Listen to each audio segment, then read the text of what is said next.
after the parents, I was done. ഈ ലൂമിനിക്ക് വന്ന് പ്രകാശിച്ചിരിക്കുന്ന നിന്റെ മുഖം ഭയങ്കര വിഷമത്തിലാണല്ലോ ഇരിക്കുന്നത്. എൻ്റെ പൊന്നമിത, ഇനി നീ ഒന്ന് പറഞ്ഞു നോക്ക്. ഇവൾക്കാണെങ്കിൽ ഒന്നിനും ഒരു സംതൃപ്തിയില്ല, സന്തോഷവുമില്ല. ഇത്രയും നല്ല പരിപാടി ഇവിടെ നടക്കുമ്പോൾ ലൂമിനിക്ക് നല്ല ഫുഡ് ഉണ്ടെന്നാ കേട്ടെ. എനിക്ക് നല്ല ഫുഡ് കഴിച്ചാൽ മനസ്സും നിറയും വയറും നിറയും. നിനക്ക് നല്ല ഫുഡ് കഴിച്ചാൽ തൃപ്തിയാവില്ലേ? ഓ, അരമണിക്കൂർ കഴിഞ്ഞാൽ എനിക്ക് പിന്നെ വിശക്കും. പിന്നെ ഇതൊന്നും കിട്ടില്ലല്ലോ എന്ന് ഓർക്കുമ്പോൾ പിന്നെ സങ്കടം.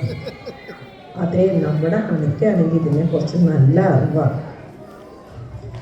ദേ ഹണി വരുന്നുണ്ട്, നമുക്ക് അവളോട് ചോദിക്കാം. ഹലോ ഹലോ, എന്താ ഇവിടെ? എന്താ ഒരു ഡിസ്കഷൻ നടക്കുന്നത് ഇവിടെ? എന്താണ് അറിയേണ്ടത്? ചോദിച്ചോളൂ. ഹണി, ഈ മിനുവിന് ഈ ലൂമിനിക്ക് വന്ന് ഇത്രയും നല്ല പരിപാടി കണ്ടിട്ടോ നല്ല ഫുഡ് കഴിച്ചാലും സംതൃപ്തി ആവില്ലെന്നാണ് പറയുന്നത്. നിനക്ക് എന്ത് ചെയ്താലാണ് നല്ല സന്തോഷം കിട്ടുന്നത്? ഒന്ന് നമുക്ക് പറഞ്ഞു കൊടുക്കാം. എൻ്റെ മിനു, ഇതിനാണോ നീ വിഷമിച്ചിരിക്കുന്നത്? ഞാനൊരു ചെറിയ എക്സാമ്പിൾ പറയട്ടെ. നമ്മുടെ പള്ളിയിൽ കഴിഞ്ഞ ആഴ്ചയല്ല 2 ആഴ്ച മുമ്പ് എത്ര കൊട്ട മാങ്ങ പറിച്ചുകൊണ്ടെന്നായിരുന്നോ? എന്ത് രസമായിരുന്നു എല്ലാവരും കൂടി ഒരുമിച്ചിരുന്ന് അച്ചാറിടാനായിട്ട് അരിഞ്ഞുകൊണ്ടിരുന്നത്. ഞാൻ എത്ര ഹാപ്പി ആയിരുന്നെന്ന് അറിയാവോ? അതൊക്കെ അതെ, പക്ഷെ മാങ്ങ എൻ്റെ വീട്ടിലല്ലല്ലോ. ഇത്രയും മാങ്ങയെ അരിഞ്ഞ് എൻ്റെ കയ്യും മുറിഞ്ഞ് കഞ്ഞിക്കാണെന്ന് പറഞ്ഞ് അരിഞ്ഞിട്ട് 2-3 ആഴ്ചയായി. കഞ്ഞിയില്ല, പള്ളി വരുന്ന തന്നെ കഞ്ഞി കുടിക്കാൻ വേണ്ടിയിട്ടാണ്. അതുമില്ല. ഇനി ഇതൊക്കെ കേട്ട എന്ത് സന്തോഷം ഉണ്ടാവും.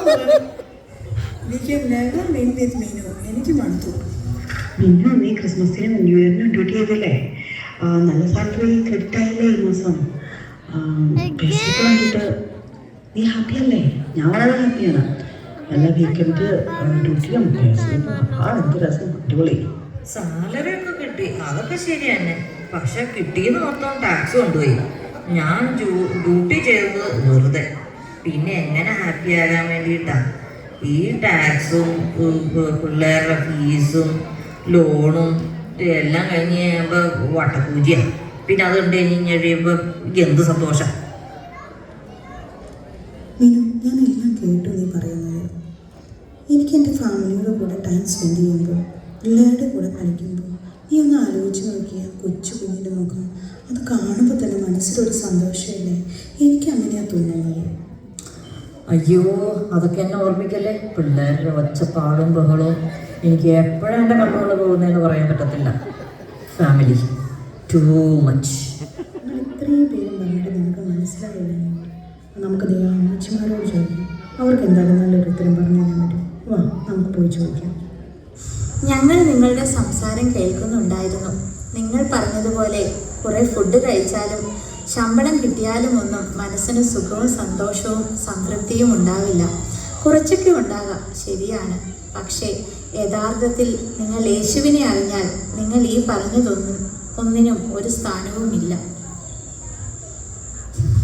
അതെ, ബൈബിൾ വായിച്ചും 2 നേരമെങ്കിലും കുടുംബ പ്രാർത്ഥന നടത്തിയും കുർബാനയെ സംബന്ധിച്ചും പ്രാർത്ഥനാ കൂട്ടായ്മയായും നമുക്ക് ദൈവത്തെ കൂടുതൽ അറിയാം. നിങ്ങളിങ്ങനെയൊന്ന് ചെയ്തു നോക്കുക, നിങ്ങൾക്ക് തന്നെ മാറ്റം മനസ്സിലാകും. ദൈവത്തെ അറിയുന്നതിനാണ് നിങ്ങൾ ഇനിയും വീണ്ടും വീണ്ടും വേണമെന്ന് തോന്നേണ്ടത്, അല്ലാതെ ലോകസുഖങ്ങൾക്ക് വേണ്ടിയല്ല. എനിക്ക് മനസ്സിലായി, ലോകസുഖങ്ങളൊന്നും ശാശ്വതമല്ലെന്നും അതിൽ നിന്ന് കിട്ടുന്ന സന്തോഷങ്ങളൊന്നും സന്തോഷമല്ലോ, അതൊരിക്കലും തൃപ്തികരമാകില്ലെന്നും എനിക്ക് മനസ്സിലായി. തീർച്ചയായും ഞാൻ എൻ്റെ ദൈവത്തെ അറിയാൻ കൂടുതൽ സമയം കണ്ടെത്തും. അമ്മച്ചി, ഞങ്ങൾക്ക് ദൈവത്തെ കാണിച്ചു തന്നതിന് നന്ദി.